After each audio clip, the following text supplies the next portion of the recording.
Perfect. A few more times. Woo! That was perfect. Woo! That's what I got, man. One more time.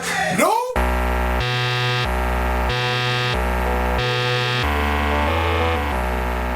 I got a call from Brad Smith, is the director of photography from Sports Illustrated. The reason why I know him and have the relationship with him is actually because of the Eddie Adams workshop. And then when he called me for the assignment, he was very clear on what he wanted. You know, he said, you know how to light well, you know, just light them real nice, keep it simple, get a great seamless. We want a great expression on them. I knew in my mind exactly, you know, the image that he wanted, which was nice and clean. And I knew this would be a tear sheet for Sports Illustrated. However, like, even though it'd be a nice tear sheet to have in my book, I still wouldn't be happy or proud with it because it wouldn't look the way I look. I like to light dramatic. And one of the main things that Brad told me was keep it simple, have fun. So the main thing that I did for the shoot on there, I did extra homework. I knew what was expected of me and a number of different looks they wanted as far as outfits go and the lighting they wanted. So I didn't want to waste any time doing kind of my own thing on my own lighting setup. In addition to kind of looking up Shayne and seeing, you know, what kind of person he was, I did extra research and homework on the lighting. So what I did is I knew that the multi-maxes have a speed cycler feature.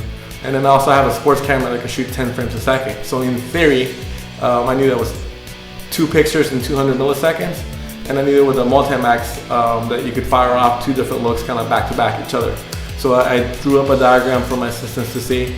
And also for myself to see how many pocket wizards I would need, how many multi-maxes or +3s I would need, and then what group to put each set of lights in. If you listen carefully, you could listen to 2 shots going off back to back.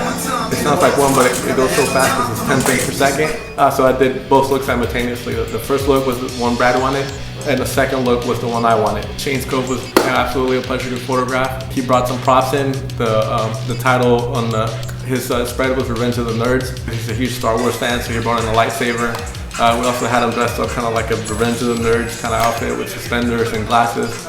And then he was absolutely great. We started off kind of just talking, and then he really got into the shoot. And then I asked him kind of like, you know, if he was on the field, you know, how we would react to get good reactions from him. There you go, another second. Play action! Give me that one right at the center. Because in addition, you know, to just getting good lighting and everything like that, I wanted to get great, genuine expression from him. I did all, you know, this extra work, you know, in addition to what I had to do both looks at once. Because I think it's very important to always shoot for yourself when you're doing an assignment. And the great thing from doing all this and all the extra work, when I got the selection back, they picked a majority of the images from the look that I did. And then once they ended up running in the 2-page spread, was the one with my look, which was great and very rewarding.